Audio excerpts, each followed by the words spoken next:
The opportunity to do this video couldn't have come at a better time. We came off our annual equities event last night, and as part of that we had a technology discussion, part of which is about potentially some staleness of innovation happening in capital markets. And as another bookend to that, we have an event coming up in the fall in November that's going to be exclusively dedicated to capital markets technology. So this is an area that we're spending a lot of time on, particularly around where the innovation is, where it's going, where we're going to go, how we're going to accommodate the mass transformation going on globally in so many facets of capital markets. So I'm delighted today to have Kosta Peric here with us today, who has led teams and been the director of innovation and is now broadening that role into more of innovation and communications as well. Right. I'll let you parse that a little bit, but I guess I'm a little bit excited to get into this innovation topic with you. So why don't we start, with your framework and how you set up this incubation, or how you set up the platform to really look at innovation and to maybe explore some of the whats. So we'll start with the how and we'll get to the what. Right. So if we go, the basic principle or hypothesis that we go from in our industry is that the industry itself and the companies are not necessarily so much open to innovation. In fact, they tend to be more risk-averse. Right. Nevertheless, we go from the hypothesis that it is necessary to innovate. Right. And so the question is, how can you combine these things together? And I use a metaphor. I love metaphors. So you catch the spirit of it. So if you consider this industry like a castle, and I come from Europe, so we have these medieval castles, with thick walls, built to last for centuries, and built to resist to invaders, right? So if you consider that in this analogy to be the core business of the industry, innovating within the castle is not necessarily easy, because the mindset in the castle has to do more with optimizing, doing more volumes, and Right. so. But innovating is not necessarily the mindset. So how do we do that? Right. To follow the analogy, when we were kids, we played in the sandbox. Mm-hmm. So why not create a sandbox outside of the castle where you can actually experiment? Because innovation, the first premise of innovation is you got to experiment. Right. You got to try something to understand whether it is going to work or not. And that's what the sandbox is, because you can experiment in a safe environment, exactly like when we were kids. Right. We were playing in the sandbox.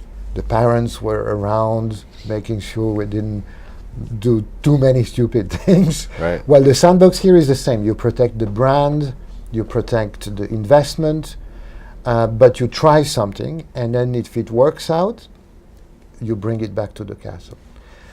So the sandbox is this incubator, in fact. Right. And the way it works is there are many ingredients to it. I wrote a book, The Castle and the Sandbox, that explains many of these ingredients and how we did it.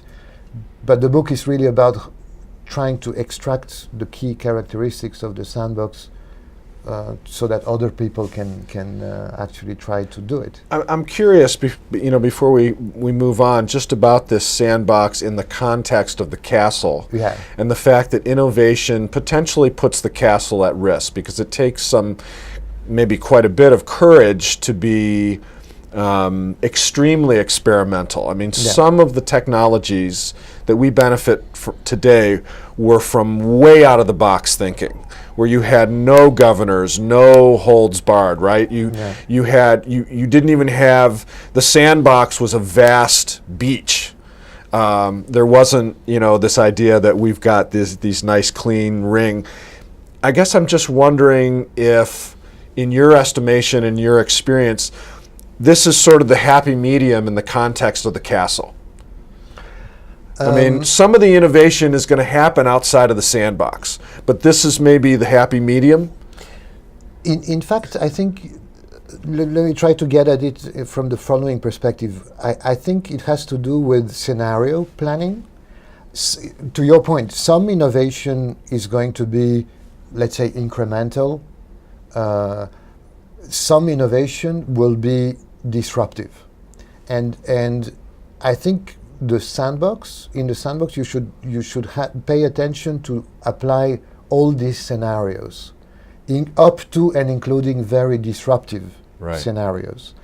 Because even if it is only to understand them, in fact, to simply explore what these disruptive scenarios may be, and explore and understand it. Let me use an analogy that everybody will understand again.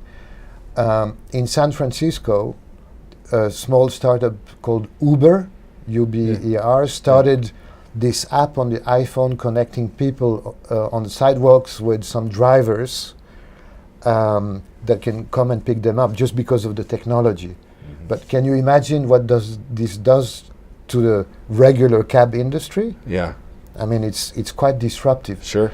But so you got to understand that this is out there before you can actually formulate some form of response, of embracing or going against it or whatever. So you're suggesting if at the appropriate scale, you can be almost as disruptive as you can possibly conceive of, but based on that scale, you can't hurt yourself or you can't hurt the castle. Exactly the point. So manage for yourself the space to consider these things without hurting the castle.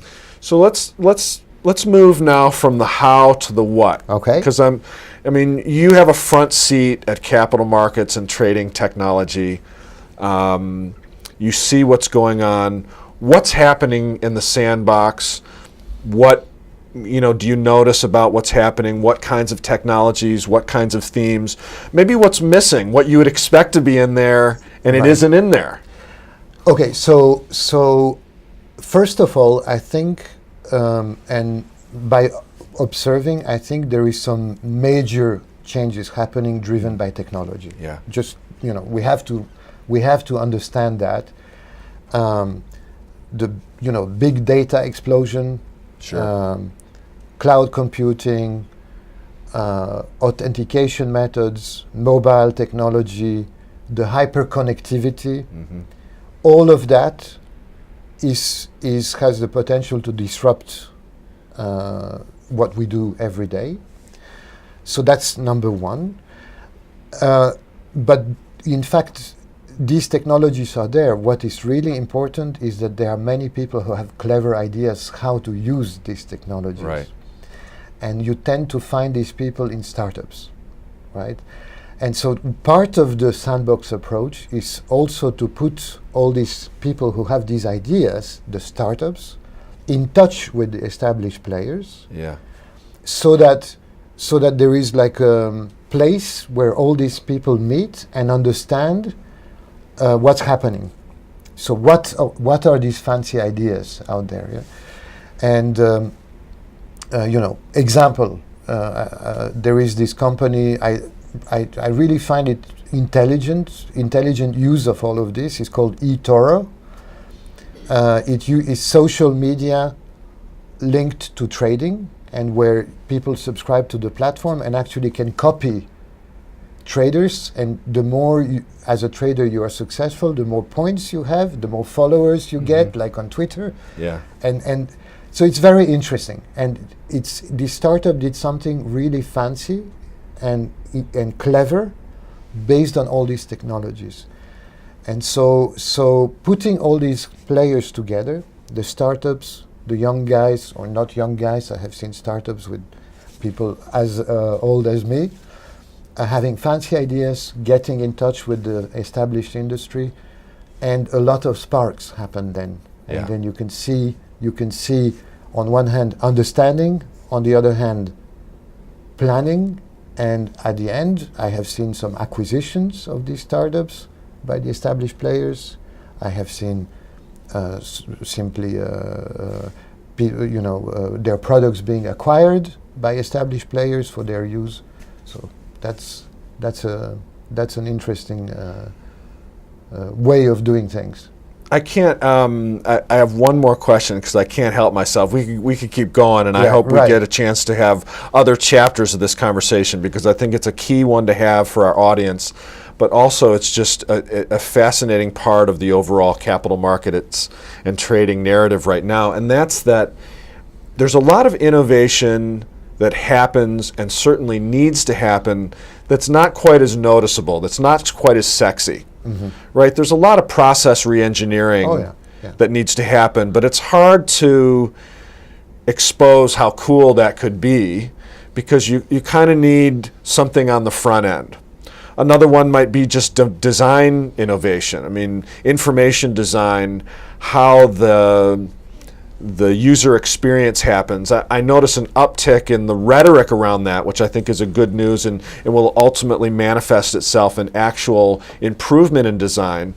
But does your Castle Sandbox and your practical interests and efforts in this space to cultivate innovation, can it address these behind-the-scenes innovation needs? Yeah.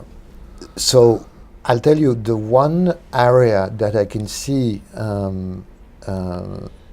that's being affected by, and that's not very fancy, or it's everything that's got to do with online trading and online customer support. Yeah. So this is your ABC, the 101 of doing business. It's being innovated from many, many perspectives with these technologies, social media, right, and the hyperconnectivity. Right. It's the collaboration. The collaboration. It's incredible the amount of innovation done in this thing that is not very visible, not very sexy. Pretty basic, boring. Pretty basic, apparently boring, but an incredible amount of innovation is happening right there. Right. In this. So yeah, I mean, of course, there is no. In other words, people always tell me, is innovation always at the forefront? Looking so much in the future. No, there is innovation right now. It's a portfolio of things where there is, quote, smaller innovations, but are as important as the big disruptive things that come. Yeah? So this is an absolutely fascinating conversation, but we're going to bookmark it there. Okay. I hope to have more. It's a topic that we care about. I'm actually not going to wear a tie in front of Kosta anymore. I don't know if I can get it off before the end of this video, but there you go. I really appreciate everybody coming and watching this. I don't think I can get it off during this video, so I'm just going to say thanks for watching.